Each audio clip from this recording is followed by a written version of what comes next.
Malam sudah datang. Sri ada di dapur. Ia baru saja melihat Dini mengambil air. Malam ini tugasnya membasuh Della di kamar, sedangkan Sri memasak untuk esok hari. Erna ada di dalam kamar sendirian. Ketika tugas Sri selesai, ia berniat pergi ke kamar. Firasatnya tiba-tiba memburuk. Saat ia menuju kamar, Sri berhenti sejenak melihat Dini yang membilas Della. Ia melihatnya membilas tubuh anak malang itu dengan telaten. Kemudian ia lanjut ke kamarnya.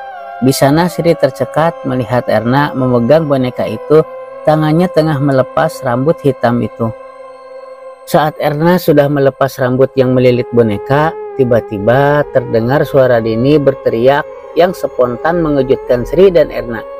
Mereka segera melihat apa yang terjadi. Belum sampai ke kamar Della, tiba-tiba sesosok merangkak keluar, menatap Sri dengan senyuman menyeringai. "Della!" Pekik Sri dan Erna berbarengan. Sosok Della melihat mereka sejenak sebelum memuntahkan sesuatu di depan Sri dan Erna. "Telinga yang terpotong," kata Sri tidak percaya. Ia melihat Dini menangis di kamar, memegang salah satu daun telinganya. Sosok Della kemudian pergi keluar. Sebelum Della pergi keluar rumah, Sri sepintas melihat di salah satu kaki Della masih ada satu ikatan tali hitam. Apa yang membuat Della bisa lepas dari ikatan itu? Dini masih menangis, sementara Erna cuma bisa diam tidak mengerti. Kini mereka hanya bisa menatap hutan yang gelap. Mereka harus bertanggung jawab mencari Della di tengah hutan ini, atau orang tua itu akan membunuh mereka bertiga saat ia kembali esok hari. Sri melangkah masuk ke dalam kamar, di mana ia melihat Dini masih menangis. Menutupi salah satu daun telinganya, ia hanya terduduk. "Din?" tanya Sri yang hanya dijawab tangisan penuh ketakutan. Sri mendekat, melihat lebih jelas apa yang terjadi. Di sana ia melihatnya telinga Dini benar-benar tampak robek dengan darah segar masih mengalir.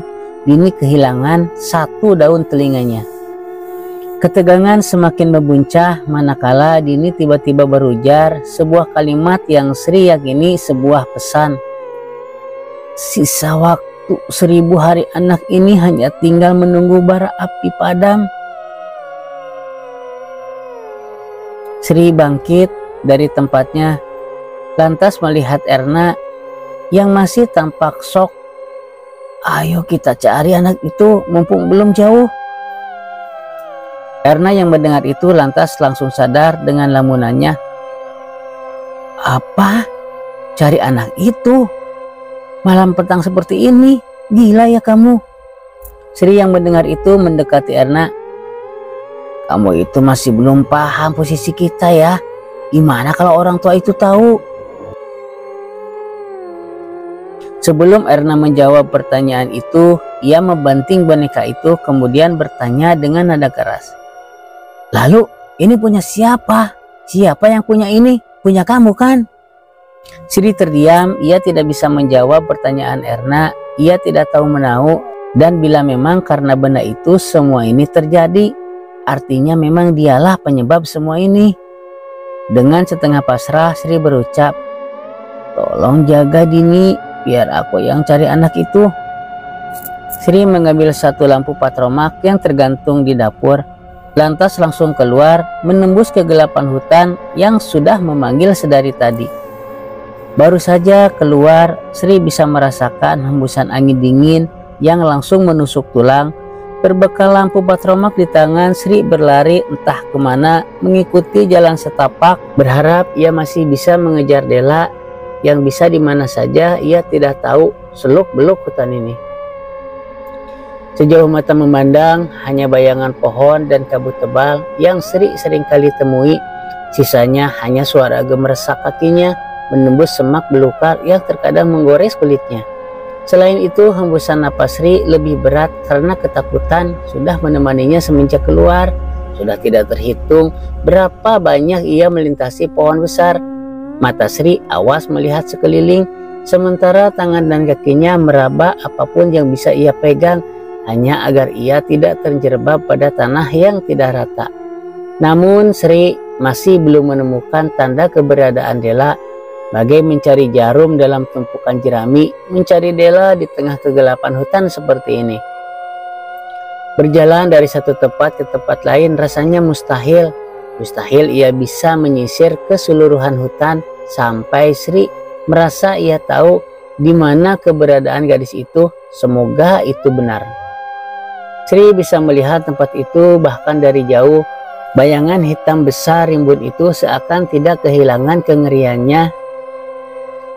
Meski kaki Sri letih menempuh jarak sejauh itu, ia mendekati pohon beringin itu, tempat di mana ia menemukan boneka itu. Terdengar suara langkah kaki Sri yang menembus semak. Kini ia berdiri tepat di bawah pohon itu, melihat Dela yang seperti sudah menunggunya. Ia hanya duduk menggoyangkan kakinya seakan tahu Sri akan menemukannya. Gerak tubuh Dela membuat Sri tidak nyaman. Terkadang ia menggedek kepalanya seakan tulang lehernya tidak dapat menyangga isi kepalanya. Orang tua itu rupanya tidak bodoh ya, kata Dela. Percuma saja, ternyata aku tetap tidak dapat keluar dari hutan ini. Sri hanya diam, ia juga bingung harus melakukan apa. Sudah dekat waktunya, sebentar lagi. Kalimat terakhir Dela seperti memberi isyarat tentang sesuatu. Masih belum ngerti. Rambut yang dilepas temanmu, kamu pikir apa? Rambut Dela, kata Sri menebak. Sosok itu mengangguk. Terus? Mata Sri terbelalak mendengarnya. Kamu pikir saya sengaja menipu kamu kan? Masih belum mengerti juga. Erna, kata Sri. Seketika itu Dela tertawa. Ia tidak pernah melihat suara tawa semengerikan itu. Sri kembali ke rumah tanpa Dela. Langkah kakinya berat memikirkan kemungkinan yang Sri pikirkan dari tadi. Dan saat ia masuk ke rumah, ia bisa melihat genangan darah. Sri mengikuti darah itu yang berakhir di kamar mereka. Di sana ia melihat Dini menutupi wajah Erna dengan kain. Erna meninggal, Sri. Dia muntah darah. Sri bisa melihat wajah Erna, hidung dan bibirnya bersimbah darah, sama seperti patung yang Erna banting, di mana di bagian kepala si patung hancur. Sekarang ia tahu penyebab sebenarnya santet ini.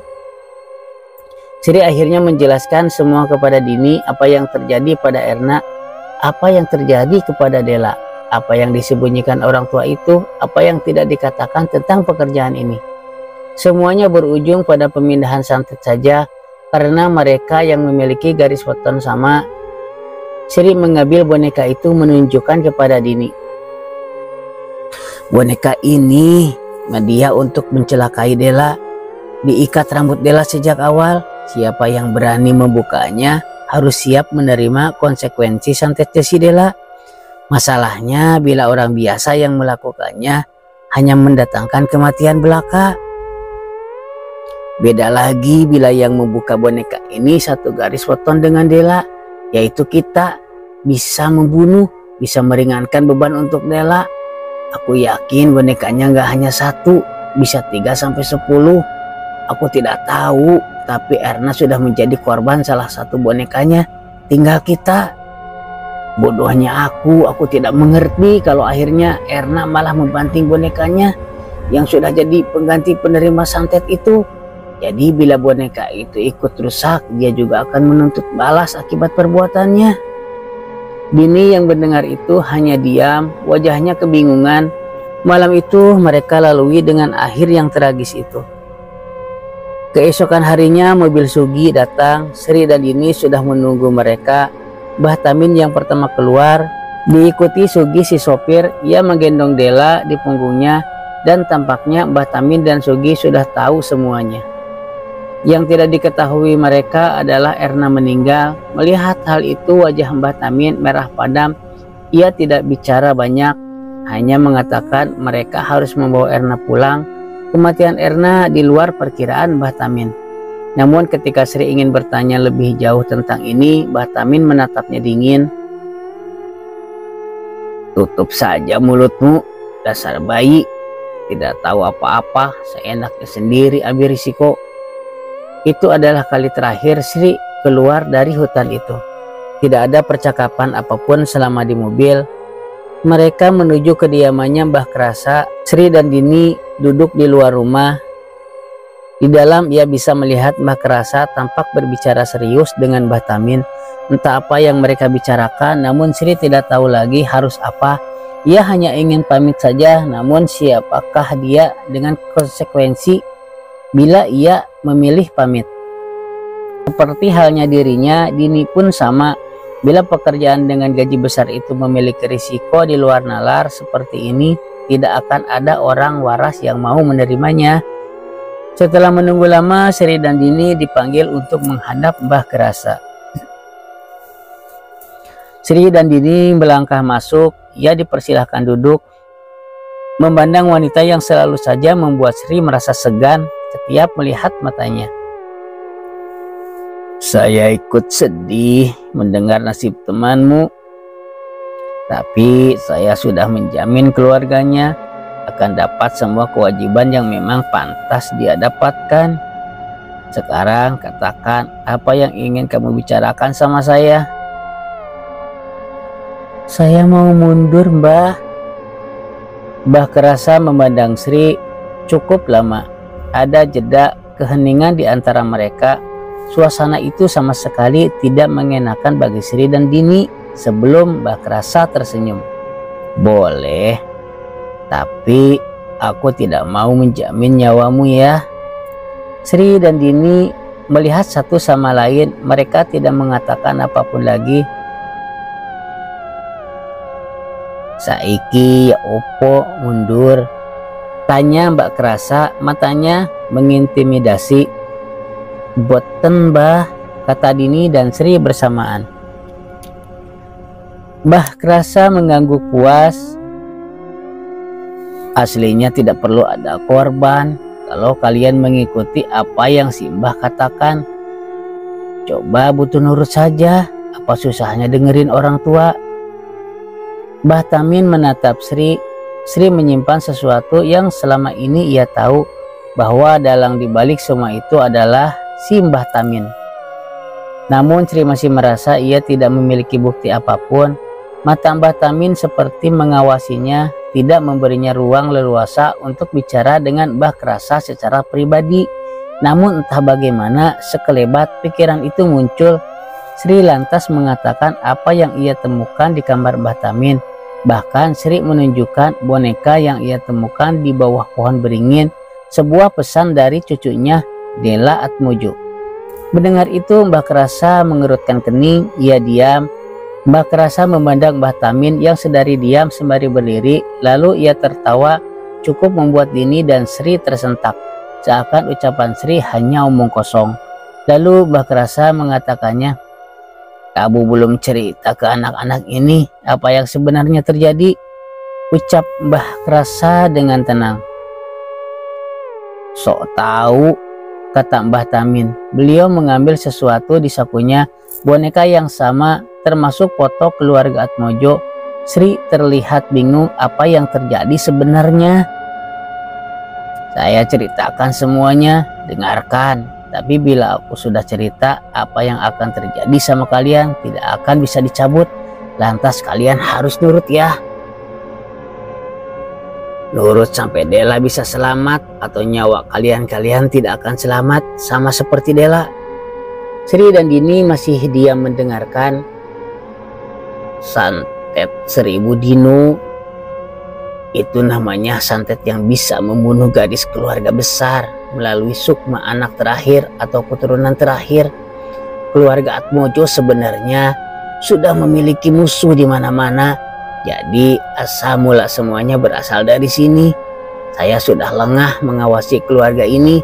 Saya tidak pernah menduga sebelumnya bila Dela akan menjadi korban santet model seperti ini. Dikarenakan santet ini adalah santet untuk para pendosa yang juga akan menghabisi keluarga yang mengirim santet ini. Suara Mbah Tamin terdengar keras menahan dendam kesumat atas insiden ini. Media yang digunakan santet ini bermacam-macam, salah satunya melalui boneka yang diisi rambut keluarga yang ingin dihabisi. Nasib Dela sekarang ada di boneka ini sekarang. Masalahnya saya tidak tahu di mana saja boneka itu ditanam. Dan ada berapa, saya tidak tahu. Boneka yang kamu temukan adalah salah satu dari boneka yang saya temukan di rumah ini. Saya sengaja menandam boneka itu di sana biar nanti saat waktunya tepat bisa digunakan untuk meringankan beban sakit Dela. Ingat waktu saya mengingatkan kamu jangan membuka pintu, tapi kamu tidak mendengarkan. Sebenarnya keluarga yang mengirim santet ini masih mencari di mana keberadaan Dela. Itulah alasan kenapa saya menyembunyikannya di sana, karena tempat itu terlalu ramai untuk mencari keberadaan Dela. Karena Dela tidak akan bisa meninggal bila Sang Banarogo belum bertemu dengan Sengar Turih. Dela belum bisa mati secara otomatis. Santet ini belum akan menghabisi keluarga Atmojo. Siapa Sengar Turih itu? Yang sekarang bisa bangun sewaktu-waktu bila Dela tidak diikat tali hitam itu. Jadi, tanya Sri, tinggal menunggu waktu datangnya Banarogo buat mencari istrinya Sengar Turih yang ada di tubuh Dela saat ini. Bila dia sudah menemukannya, keluarga Atmojo sudah tamat. Bagi Sri, apa yang baru saja diucapkan Mbah Tamin persis seperti dongeng untuk anak kecil yang serba ingin tahu sebuah kenyataan dari dunia yang tidak dapat ia lihat. Rasa seperti kenapa ada hal-hal yang tidak masuk akal seperti ini, namun persepsi itu harus ia pertimbangkan lagi. Terutama saat Sri melihat wajah Dini yang menampilkan ekspresi ketakutan yang tidak pernah ia saksikan sebelumnya. Ibu dari dua anak satu-satunya yang Sri tuakan, meski usia mereka hanya terpaut 2 tahun, Dini memilih menikah muda. Hal itu yang membawanya ke tempat ini. Ke tempat di mana ia harus meninggalkan 2 anaknya, membantu sang suami guna menutup kebutuhan dari buah kecil cinta mereka.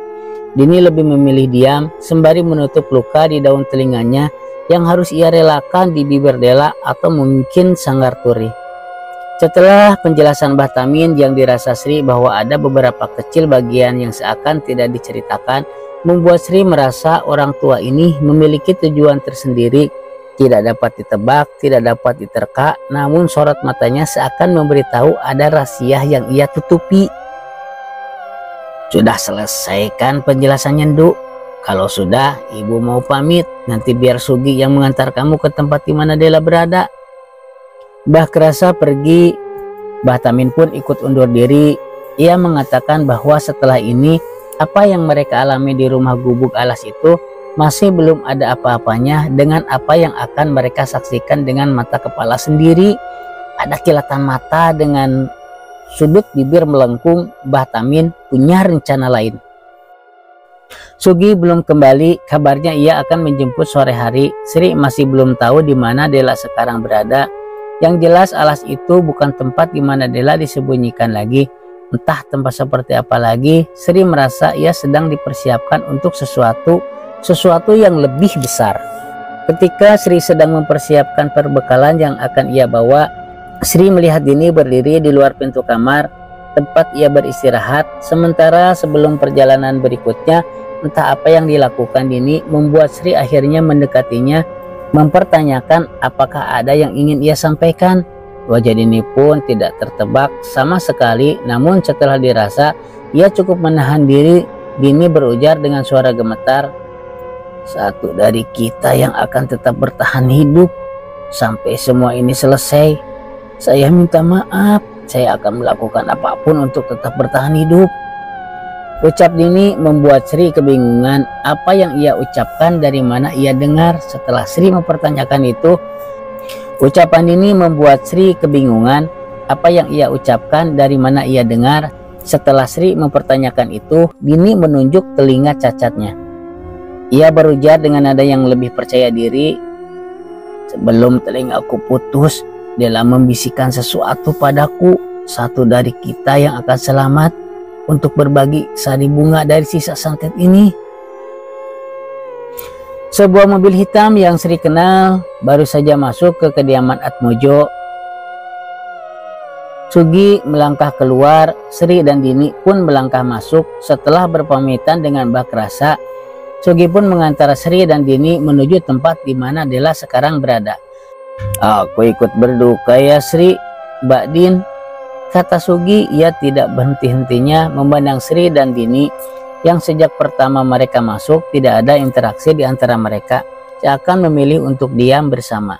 Hal itu membuat suasana sangat canggung. Benar dugaan Sri sebelumnya, jalan yang mereka tempuh bukan jalan menuju alas itu, melainkan jalan menuju keluar kota, menuju sebuah desa. Karena ketika mobil masuk ke sebuah gapura, suasana sepi dari kehidupan desa ketika malam langsung menyambut mereka. Banyak rumah yang masih menggunakan gedek atau bambu anyam di samping kiri kanan. Setiap jengkal rumah saling berjauhan dari dalam mobil. Sri hanya bisa mengamati bahwa tempat ini tidak berbeda jauh dari nuansa ketika mereka tinggal di hutan. Masalahnya Sri belum melihat satu manusia pun di sini, seakan ini adalah sebuah desa mati. Mobil masuk ke sebuah gang dengan pemandangan yang sama, batu kerikil keras di sepanjang jalan, menambah kesan bahwa desa ini pasti desa pinggiran, jauh dari mana-mana. Ketika mobil berhenti, saat itulah Sri melihatnya, Mbah Tamin tengah berdiri di sebuah rumah, menyerupai gaya bangunan pondok dengan atap melebar. Rumah dengan kayu jati menjadi corak bahan utama. Sekena memberitahu Sri ini adalah tempat yang ia janjikan. Mbah Tamin berdiri di teras rumah, di sampingnya ada Dela. Hal yang membuat Sri dan Dini tidak bisa berhenti melihat hal itu. Mereka seakan ngeri dengan pemandangan itu. Dela berdiri persis di samping Mbah Tamin. Senyumannya menjadi pembuka dari sambutan yang tidak pernah Sri bayangkan. Sugi melangkah keluar, membuka pintu mobil. Sri dan Dini ikut keluar meski dengan langkah ragu. Mereka mendekati Mbah Tamin dan Dela yang sejak tadi menatap kedatangan mereka. "Mbak Sri ya," kata Dela, suaranya layaknya seperti gadis muda lainnya. "Terima kasih sudah mau menerima pekerjaan ini." Sri hanya menyambut tangan Dela. Ia masih bisa melihat luka borok dan perut buncitnya. Tidak ada yang berubah dari penampilan fisiknya yang membuat siapapun tidak akan sanggup melihatnya. Setelah melihat Sri dengan tatapan sumringahnya, Dela beralih pada Dini. Ia melakukan hal yang sama. Sri hanya bingung, ia tidak pernah melihat ini sebelumnya. Apa yang membuat Dela yang ini sangat berbeda dengan Dela yang selama ini Sri lihat? Mbah Tamin hanya mengamati saja. Setelah berbasa-basi, Mbah Tamin mempersilahkan Sri dan Dini masuk di dalam. Sri langsung bisa merasakan bahwa rumah ini jauh berbeda dari rumah gubuk itu. Rumah di sini berkali-kali lipat lebih besar, tentu dengan nuansa Jawanya yang kental. Meski begitu, Sri merasa ngeri memasukinya. Setiap ruangan di rumah besarnya bukan main. Banyak lukisan dengan corak kental adat budaya Jawa yang bisa Sri saksikan langsung. Namun dari semua itu, ada satu lukisan yang menarik perhatian Sri, sebuah lukisan yang familiar.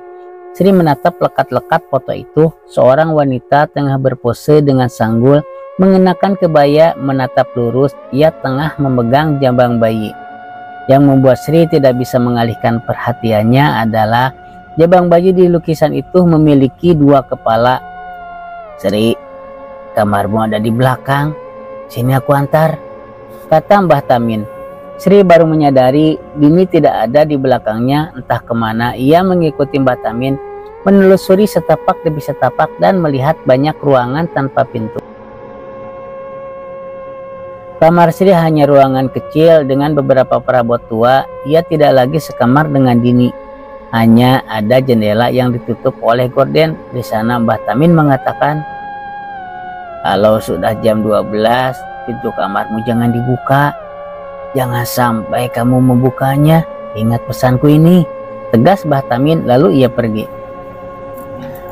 Sri membuka gorden di jendelanya. Ia bisa merasakan bahwa keberadaannya di sini tidak ada bedanya dengan keberadaannya di alas itu.